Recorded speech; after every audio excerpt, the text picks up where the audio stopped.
لا حول ولا قوة إلا بالله العلي العظيم. أعوذ بالله من الشيطان اللعين الرجيم. بسم الله الرحمن الرحيم.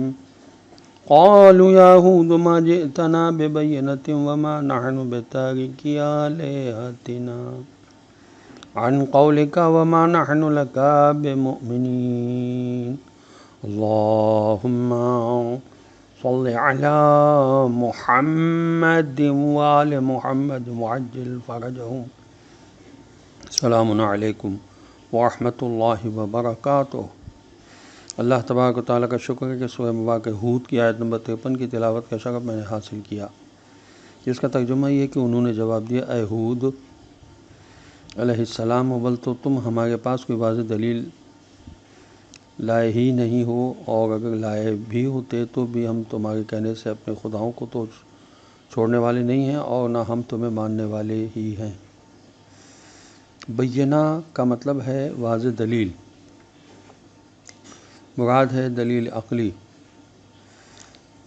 توحید پر دلیل عقلی تو بے شمار موجود ہیں۔ ان جاہلوں کا دلیل آنے سے مراد معجزات، خوارق عادات اور عجائبات اور انوکھے نرالے تماشے دکھانا ہوتا ہے۔ یہ تفسیر ماجدی نے لکھا ہے۔ انسان اگر جو خدا چاہتا ہے اس پر راضی ہو جائے تو اس کی بے شمار برکات ہیں، اور اللہ تبارک و تعالیٰ کی رضا سختیاں جھیلنے میں ہے۔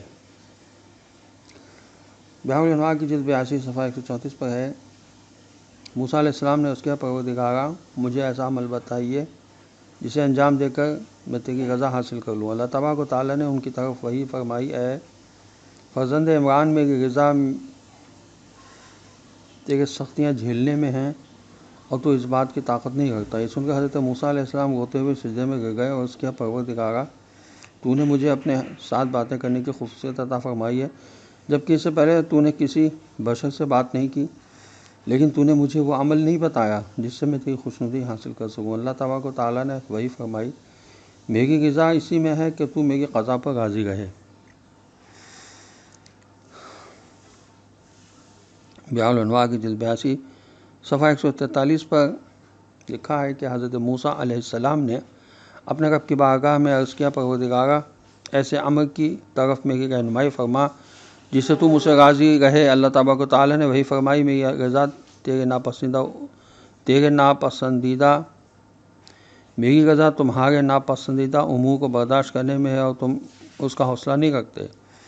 انہوں نے اس کے پروردگارا اس بارے میں میری رہنمائی فرما۔ اللہ تبارک و تعالیٰ نے فرمایا، میری رضا اس بات میں ہے کہ تم میری قضا پر راضی رہے۔ رضا الہی کی کچھ علامات ہیں۔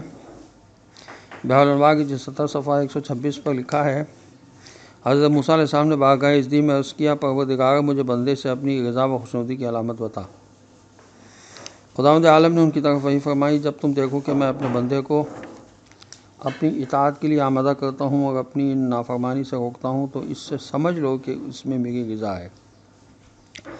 حضرت رسول خدا صلی اللہ علیہ وسلم کی حدیث ہے، بیان الانوار کی جلد 77 صفحہ 144 پر لکھی ہے کہ اللہ تبارک و تعالیٰ کی اپنے مخلوق سے رضا و خوشنودی کی علامت یہ ہے کہ ان کے نیک ارزاں ہوتے ہیں اور ان کا حکمران عادل ہوتا ہے۔ نیز اس کے غضب کی علامت یہ ہے کہ ان کا حکمران ظالم ہوتا ہے اور نیک مہنگے ہوتے ہیں۔ حضرت علیہ السلام کی حدیث غرر الحکم ہے کہ اللہ تبارک و تعالیٰ کی اپنے بندے سے خوشنودی کی علامت یہ ہے کہ بندہ اپنے رب کی قضا پر راضی ہوتا ہے، خواہ وہ اس کے نفع میں ہو یا نقصان میں۔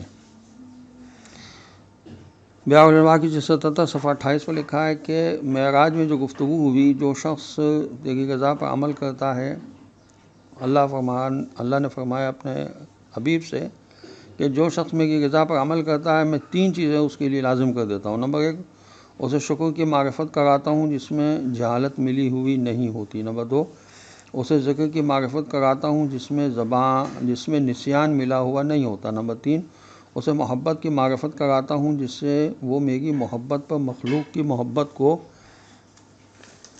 ترجیح نہیں دیتا۔ اسی طرح ہم احادیث کی طرف آئیں تو ہمیں احادیث ملتی ہیں کہ کس طرح سے ہم اللہ کی خوشنودی کو حاصل کر سکتے ہیں۔ مثلا کہ والدین کے ساتھ حسن رفتار کے بارے میں قرآن میں آیت موجود ہیں۔ والدین کے ساتھ حسن رفتار کی اہمیت قرآن کریم کی 4 سوروں میں مسئلہ توحید کے فوراً بعد والدین کے ساتھ رفتار کا یعنی حسن سلوک کا حکم دیا گیا ہے۔ اس کا مطلب یہ ہے کہ خدا نے اس مسئلے کو کتنی اہمیت دی ہے۔ خداوند عالم ہمیں توفیق عطا فرمائے کہ جن کے والدین زندہ ہیں، اللہ ان کی اولاد کو توفیق عطا فرمائے کہ وہ ان کے ساتھ حسن سلوک کریں، اور جن کے والدین مرحوم ہو چکے ہیں اللہ ان سب کی مغفرت فرمائے۔ والسلام علیکم ورحمۃ اللہ وبرکاتہ۔